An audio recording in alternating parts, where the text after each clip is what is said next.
It's the halfway point, day 15, and today is something that we probably should have done preemptively with this whole world building scenario.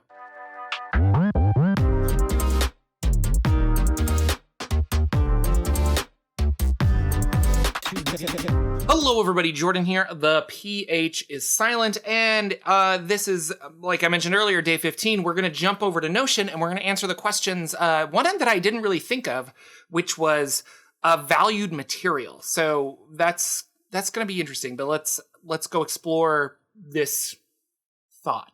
Here we are again at my desk. Very excited to show off a couple of things, and I feel a little dumb that I didn't bring this up earlier.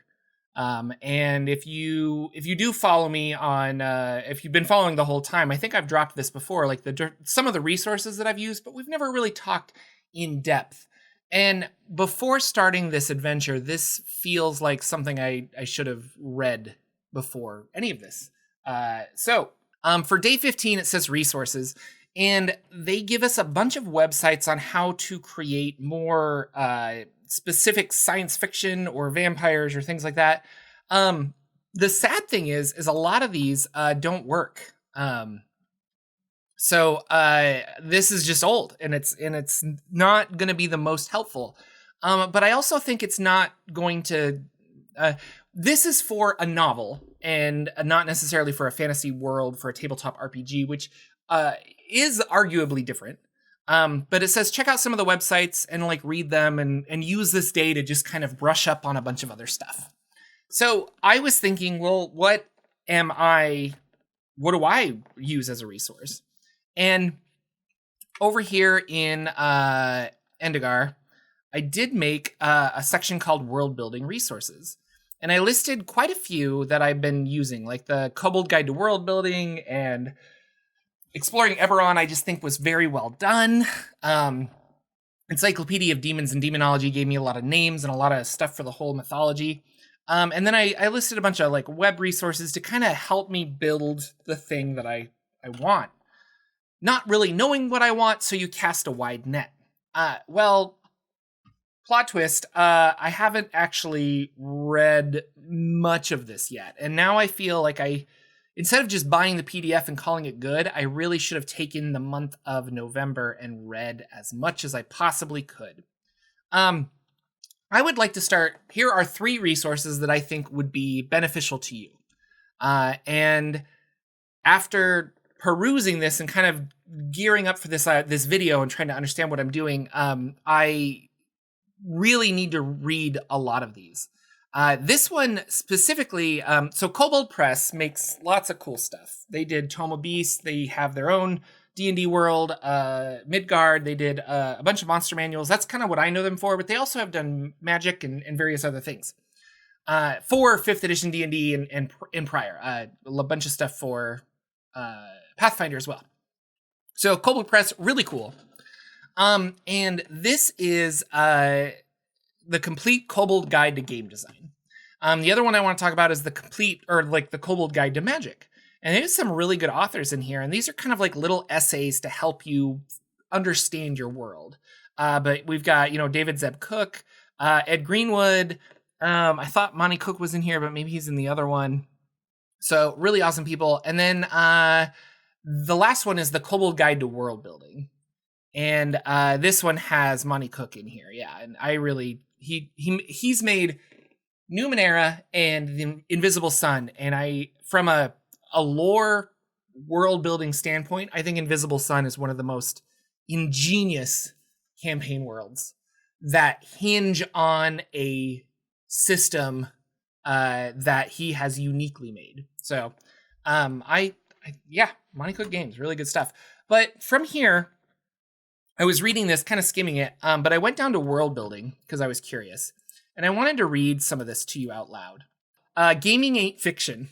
The world building I do with fiction writers tends to be all about the telling detail, building the world from the character out, or building the character from the setting, directing reader attention to just the parts that matter, and so on. None of this works for gamers because as a designer, Your first audience is the dungeon master, not the players. Even if the DM likes the world building, you have little control over how it gets bent, twisted, spindled, and mutilated to suit a homebrew or a corporate campaign setting, or some combination of the two. So your world building has to be better, or sorry, your world building better be bulletproof. And boy, I when I started this, I thought it would be really interesting to do using this web writer for like novels and stuff and kind of like layer it onto this, and we're going to make a fantasy world. And it didn't really sink into me that a novel is very, very different than a tabletop RPG fantasy setting. And I know that they are different. But in my mind, it was just like a fantasy world's a fantasy world, right? We can use these. Those have been helpful. We have jumped off a lot of them. But boy, this was like a slap in the face to me, because right off the get-go, it's like, I'm using a template for a novel, and your audience is not the casual reader. Your audience is the dungeon master. Players aren't going to pick this up and be like, oh, I better find somebody to read this for me because I'm interested in it. Players are going to, DMs have to read it and then like it and then pitch it to players who then are interested, and then they will play it. And I'm a big fan of taking a world and making it your own, and make it your own. And I've said this before with the Forgotten Realms, that it is your realms, and you should never read the Forgotten Realms or take a novel that was set in the Forgotten Realms, or take the idea that, or the lore that I have said in videos as this is the way it has to be. If you want Elminster to be the villain, he should be the villain. And something happened to him, and you make a whole story. But if you like that world, then you have all of these resources, but you should tell your story and not be like, well, you can't actually do this because of the spell plague, blah, blah, blah, blah, blah. Like, throw it all out. Who cares? Nobody cares. It's your awesome world. So having that in my mind is now, okay, we need to make a world for a dungeon master. So he goes on to say, well, what does this mean and things like that. But I wanted to finish with this setting here. Is the trick is that you must offer a core concept that's easy to grasp and fun to play once the shiny cool factor has worn off. Bulletproof world building starts with a big idea that is so cool, other people will import it wholesale into their homebrew. They will make room for it in Eberron, the Realms, Greyhawk, Freeport, or Tolis. This is easier to do with an adventure or region than a whole campaign setting. I mean, what's the big idea? Well, that's up to you. It's your world. But if you look at the Free City of Zobek, which is, I'll pause here, that is the Kobold Press part of their Midgard campaign setting, I believe, or the Empire of the Ghouls, which is an adventure in Midgard, it is pretty obvious what the setting hook is. Your hook should be just as clear. Now, I have not read either of those, but I think that they might be on our list. Or should be on my list, is what I should say. So there's a lot of stuff going on, but basically this is one of the resources I think we should read. And if you want, I'll leave an affiliate link down below to Drive Through RPG where you can pick these up. Specifically, this is really awesome about the overall, just campaign design. And I haven't read all of this yet, but this is definitely what I'm going to be having on my tablet tonight after I finish this video. The second one I wanted to throw out here is Kobold Guide to Magic, which has the titles are very good because you go right here, Why I Hate Teleport Spells. And I think these are essays written by all of these different people, but they're working in the industry of some things. Invisible Colleges, Magic and Tolkien, Impractical Magic, Conjuration and Punishment, Making It Weird. So if you want your magic to be a little different, and I think Endigar has a little different magic, this is going to be good. So this is another resource that I want to use. I just have not had the time to dive into it. And then finally, the Kobold Guide to World Building. I have read parts of this, not the whole thing. But again, it's a collection of essays and stuff. But like it gives you very basic questions, and it's world building for D&D, for tabletop settings, to help you, like, I want to make my own world, I want to go down this path. And I think this is going to be very good for us, for you people at home that are following this exercise, for me specifically. And my goal tomorrow is to kind of take some of these and we'll craft them into a new exercise, is my hope, or just expand upon it. But yeah, this is the same thing, world building for novelists, but world building from a game designer standpoint is very, very different. A game designer needs to build a world not for one story, but for 1,000 or more. And I think this whole time I've been building a story I've been building one story. So this is good. I need to keep this in mind for what I'm trying to put together. So Kobold Guide, these are Kobold Guide to World Building, Kobold Guide to Magic, and then the complete Kobold Guide to Game Design. I will leave affiliate links down below for you to check out. Now, jumping over to our 30-day challenge, this one is, what mystical material is valued in your world? That's a good question. So far, we have been talking about things falling in the background. So far, we have talking about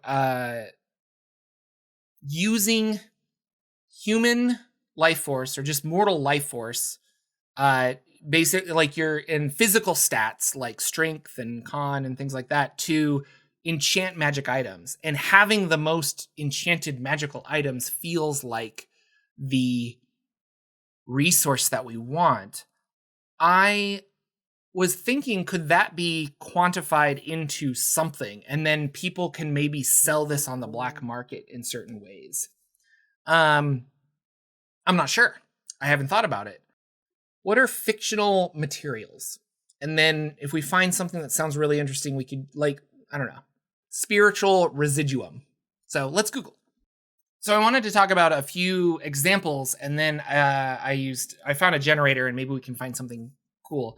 But orichalcum, this is a fictional metal from Atlantis, and it's in a bunch of video games. I remember it from Final Fantasy, but it's in Soul Calibur and some other things. I think it was saying here in the Wikipedia article. But this could be a magical metal of some kind. And maybe this is mined deep in the earth where the ether is mixing with metal. So I kind of like that. So I wanted to do this one, or orichalcum, where ether is mixing with metal and the earth, forming a ghost-like strong metal. And maybe this is an art to craft these. So this is the adamantine, maybe, perhaps, for instead of adamantine being adamantine, but something more than adamantine. I'm not sure. This is the mithril kind of a thing. I like that it's a little different, but it's also public domain and mythology-esque. Dust. So I don't know if you've read his Dark Materials or the Golden Compass series. I haven't watched the new show, but I did read all of the books, the trilogy at least. And I don't want to use dust, but I like. I think dust is the concept I'm looking for. It's something innate to us, whether it's like a radiation, but it can be measured in some way, but it's still unknowable, and we're trying to figure out what it is. If you haven't read his Dark Materials, I would really encourage you. They do a really excellent job with world building. This is a beautiful series, really, really awesome book. And I feel like the dust element, or the idea of dust, really hits it on the head. The nail on the head. So then I came to Fantasy Name Generator. And so do I want this to be a crystal? I don't know. I'm not really sure. So I kind of was just hitting English names here for a while. But some of them, like, I like Phoenix Gold. I think that is an interesting one we could have. Infinite soil feels like a magical, like a magical soil pot or something, but frugal bone and grand steel, brain paper, fragile weed, border gold, defiant dust. That's fun. Bright glass. That's another good one. Death glass. We can kind of just go off of this. And draconian clay. I like that as well. Now, a lot of these, this particular generator is kind of combining real words with or I should say real things like lead, cotton, cloth, lace with another thing. But we could do that ourselves and come up with maybe not a singular mystical material, but for certain rituals, you need to find that item that not only has a magical tie to it, but also a situational tie to it. So I've always liked that in order to have a wand of lightning bolts, the wand needed to be made of wood from a tree that was struck by lightning. So that is the situational that I'm asking about, or that I'm hinting at. So something like that. You need, in order for this crafting of this magical item, you need a phoenix, or you need to transmute magically a phoenix into gold, melt that down into a bar, let it cool for 8 days, and then you can use it for whatever magical ritual, but it has to be phoenix gold. You have to actually sacrifice this creature to do that. And things like bright glass, death glass, frugal bone, phoenix gold, a lot of those work, but maybe, orichalcum is the binding agent between everything. And maybe that can be our mystical material that is very valued. And this might also be why the dwarves are not necessarily conquered by the quadrivium, because the quadrivium need the dwarves to find this, because they alone hold the secret of refining raw orichalcum or something like that. The dwarves have this orichalcum refining process, but I also don't want to go back on our dwarvish hero that stopped the invasion from Domitica. So I want to say also dwarves are strong AF, and they can't be taken down so easily. So I like that a lot. As far as these, I think to find the right material, maybe a divination spell has to be done to understand the future ingredients you're going to need, and then a lot of like trying to set up, I have to plant this on this day so that it can blossom on the eclipse of a certain moon and things like that. Like, I like that idea. So we'll play with that. But mystical material and outside resources, I've got a lot of reading to do, and I've got a lot of editing to do as well. So thank you guys so much for watching. Thank you for liking, subscribing, and sharing these videos with your friends. I really appreciate it. Again, the encouragement from the comment section has been awesome, and I can see you guys are really enjoying it, so that's great. I am aware that this is much lower viewership than I normally get with only doing like 4 videos a week instead of 30. But on a personal note, I wanted to try something very different. And this has been really fun and creative, although I'm only halfway through it and I feel a little exhausted already, but I'm going to power through. It's going to be good. But yeah, so we will return to regularly scheduled content tomorrow for one day. And if you haven't, you should check out my obelisk video, because tomorrow's video is going to be a response to that. And then we'll continue with the 30-day world building challenge until January. And then I will start up some fun lore videos again. I've got lots of interesting campaign settings I want to talk about, not just the Forgotten Realms, but other stuff too. It's going to be good. So thank you guys for watching. Thank you for all of just awesome patrons. 100% thank you so much for supporting me. A lot of new patrons in the last 3 or 4 days, so I want to say thank you so much for joining them. And again, join our Discord, chat with us. You can talk about all things Endegar. It'll be awesome.